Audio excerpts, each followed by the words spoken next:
Hey everybody, I'm Kerlunkus and welcome to Strangepastas. Why is this not Haunted Game Revisited or a creepypasta per se? Well, it's because the creepypasta we're talking about today, it's a bit of an odd one, but I kinda like it and there's a little bit I have to talk about. So, with that being said, the creepypasta is called VirtualCube. It's about a GameCube emulator. And with that being said, we're going to go ahead and get right into VirtualCube. Let me get this out of the way right now. My name is Liam, and I'm a large fan of Nintendo, and I believe their best console was within the Nintendo GameCube. Then, later on after the console's release in North America, I had the idea of creating a virtual GameCube that could be downloaded and played on a PC, a Mac, etc. The VirtualCube, it would have been called. Without further ado, here's how it all went down and the consequences for dreaming up such an ingenious idea. Soon after the GameCube was released in North America, I decided to spend the week before Christmas working on a GameCube that could run on a computer. I called it the VirtualCube, since that's totally a creative name. It would be able to run on operating systems such as Windows XP, Mac OS X, Jaguar, etc. When I first opened the program up after converting the GameCube programming source code into an application, I was shocked to see the Nintendo GameCube startup screen. It worked! Then the main menu screen popped up. I had to insert a disc. I inserted my favorite personal GameCube game, Mario Kart Double Dash, into the disk drive. To my surprise, it actually emulated the game, just like one of those online emulators you see nowadays. However, this successful computer-like GameCube had a dark side at one point. It all started on June 5th, 2002. School just got out and I was ecstatic to show the VirtualCube to a friend of mine. He was an absolute Nintendo fanboy and he went nuts over the GameCube, who waited in the parking lot of the nearest Best Buy for 2 days before the console's release.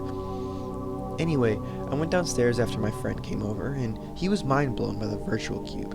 We played Super Smash Bros. Melee for hours on end.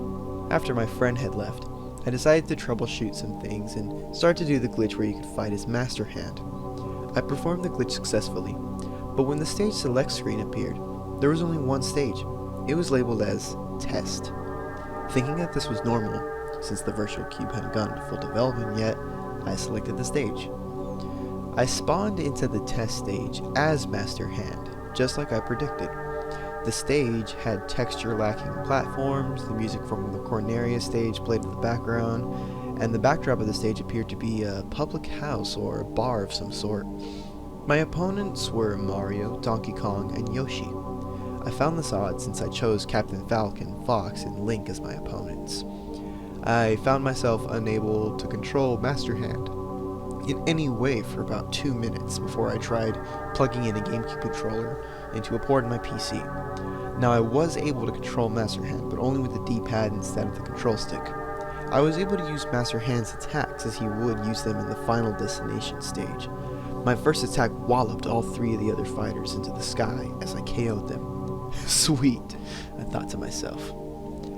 As soon as the timer that told you how much time you had to fight hit 0, and knocked out Yoshi at the same time, I hit the power button on my PC to see if the new save state program I installed into the VirtualCube would be able to save my progress through a game. This gave off an ear-splitting buzzing noise for about 4 seconds before I was greeted by a blue screen. Shit, I thought, not officially concerned yet. I restarted the PC, but instead of the startup screen, it went straight to my desktop, where the VirtualCube program was still running, as if the computer hadn't just restarted. This time, however, the startup screen appeared, and then showed me this image. The text reads, "A fatal error has caused VirtualCube to reset. System settings such as the calendar and time have been lost. Uninstall, then reinstall VirtualCube in order to solve this problem. If the error persists, please contact Nintendo at 1-800-255-3700 or visit support.nintendo.com for further instructions and or information. How did I just break the program? I was pissed off and confused at the same time, so I didn't bother answering the questions that spun around inside my head. I tried restarting the program to see if this was just a bug in the program, but to no avail. God damn it, I said out loud. Although nobody was home at the time, I mumbled blasphemies under my breath as I started to reinstall VirtualCube. The startup screen animation played, much to my delight, after reinstalling the program. Then VirtualCube asked me to set the date. I set it to June 5th, 2002. It then asked for the time. It was getting dark out, but we didn't have any clocks in our house yet, and I wasn't wearing a watch, so I put the time as 8:45 p.m. However, it took me to yet another screen that wasn't in the original GameCube. A screen where you could enter a username that you would use if you ever decided to use LAN, local area network, to play with other people, even though only a handful of games on the GameCube supported LAN play. I was now a little bit spooked at this point. I never programmed in a username system, so how could it have gotten into VirtualCube? I cautiously entered my username as Carter the Kid 73. The startup animation began playing again as a text box appeared, saying, "Setting saved." I was a bit relieved, but that feeling went away as soon as it came when Super Smash Bros. Melee's main menu showed up, which had a button saying, "Press A." I was legitimately creeped out by now. It usually told me to press the start pause button. Did I mess up the VirtualCube by restarting my PC right when my previous match was about to end? I decided to play as Bowser this time, instead of being Master Hand, but when the stage select screen loaded up, another application had launched. It was downloading another application labeled termination.bat and an image labeled stop_now.jpg.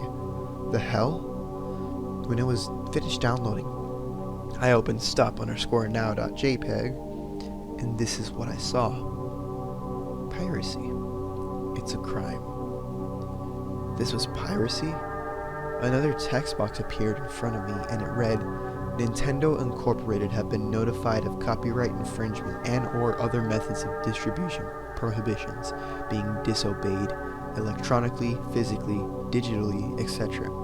If you would like to stop the executives of this company from contacting federal services and organizations, please contact Nintendo at 1-800-255-3700. State your identity and verify a payment of $10,000. For the love of God, how does Nintendo know all of this? I realize now that this couldn't be a joke. Nintendo truly somehow knew that I was stealing their content. It doesn't matter if it was unintentional, it's still unacceptable. Now they've caught me red-handed as the one behind the VirtualCube. I considered going into panic before it showed me another image. This time, the image caught me completely off guard. Something I never expected to see. The image was depicted as seen as below. This program has been seized by the Federal Bureau of Investigation in conjunction with the IRS Criminal Investigation Division, ICE Homeland Security Investigations, and the Drug Enforcement Administration, in accordance with a seizure warrant obtained by the United States Attorney's Office for the Southern District of New York and issued pursuant to 18 U.S.C. by the United States District Court for the Southern District of New York. I was terrified by now. This had to be a dream. I kept pinching myself to wake up from this nightmare. There's no way that that image could have found a way into the program. I tried to click aimlessly, hoping to close out of the image, but there was no way to get rid of it. I tried to restart my computer at that point, but another loud, ear-splitting sound came out of my speakers for another 4 seconds, as if it were telling me not to restart.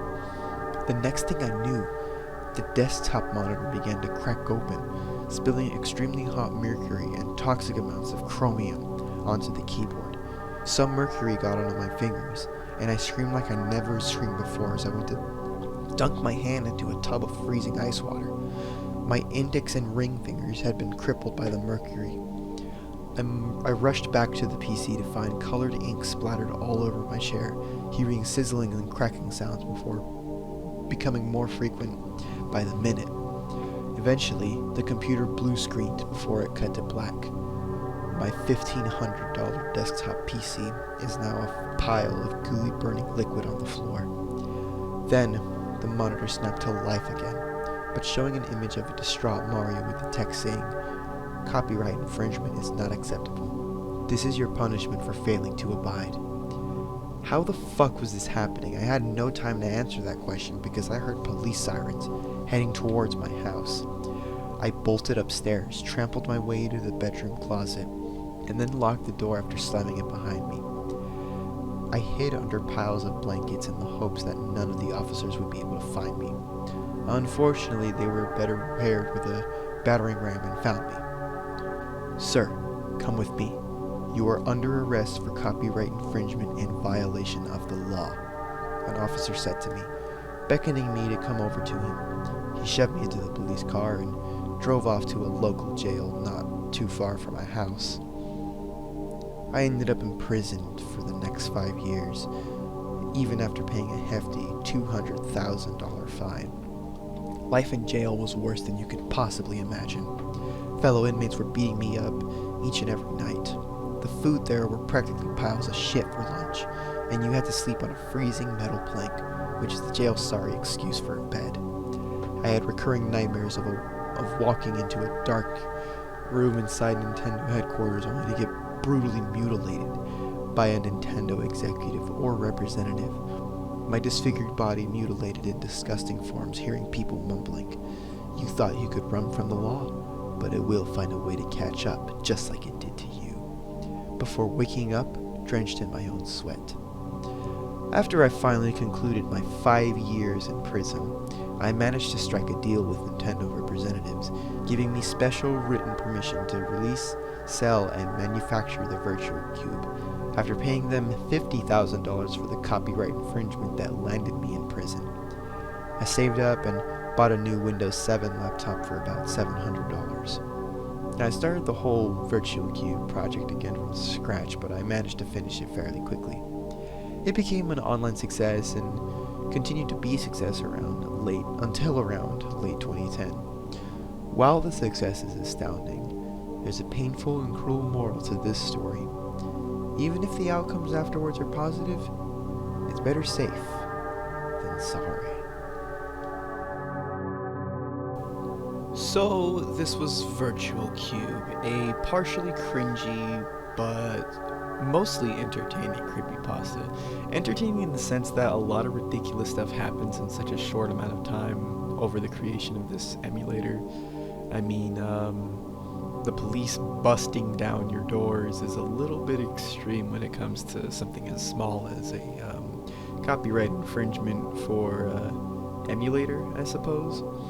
A lot of the things in the creepypasta were explained really well, and I especially enjoyed the detailing of certain things like the master hand glitch, which is a real glitch. The name entry glitch, you do it in Super Smash Bros. Melee a certain way. But there are also other things like the test stage, which is actually available to be played in the debug version of Super Smash Bros. Melee. If you run the debug cheat, you can access this level and even do things like play as the wireframes and stuff like that. It's a pretty interesting set of options that you have available to you. The thing I liked most about this creepypasta is just the random mishmash of pictures and things like that. You might have seen all of the images that I threw up throughout the story, such as the FBI warning, the distraught Mario, and like the piracy, it's a crime thing, which all have sources to them, I assume. Maybe the FBI thing was a mock-up, but the distraught Mario, that's definitely a picture that's been used 1,000 times before. I'm pretty sure it's a DeviantArt piece, if anything. Hell, I've even used it for a thumbnail on my channel. And as for the piracy, it's a crime thing, that is actually a screen cap from I guess a promo video or like a PSA video about downloading movies and music and stuff like that. Just early information age things of, you know, precautions for the booming internet. A lot of this was stuff that I saw very young, especially the piracy, it's a crime thing. I distinctly remember this loading, like, I would always see it after putting Nacho Libre, of all movies, into the DVD player. It was just like the first thing that would play, just this thing like, you wouldn't steal a handbag, you wouldn't steal a car, you wouldn't fuck an airplane, and it's just like, piracy, it's a crime. Don't steal movies from the internet, basically. But in this day and age, honestly, I don't encourage it, but I say it's a moral obligation, especially for Nintendo, that it's just piracy. You don't gotta worry about it. I'm not implying anything, by the way, for all those lawyers that are going to have a very, very sad statement, or I guess, I don't know. I'm just being silly. This is not serious in any way. Don't commit piracy. Anyways, that was VirtualCube. Just a nice little break from, I guess, the normal creepypastas. It was completely different compared to the other creepypastas that we've covered. If you guys have more creepypastas that I suppose aren't really creepy but still have an interesting turn of events, this was sort of similar to like Tony Hawk's Skate or Die, I suppose. That's the only thing I can compare it to in the sense of like strange creepypasta. But yeah, that's pretty much all I've got for this episode of Strangepastas. If you guys would like to see more strange creepypastas that aren't exactly scary but aren't exactly funny, and there's still a little bit of, I guess, merit to them, because there was a lot of love put into this creepypasta, you can tell.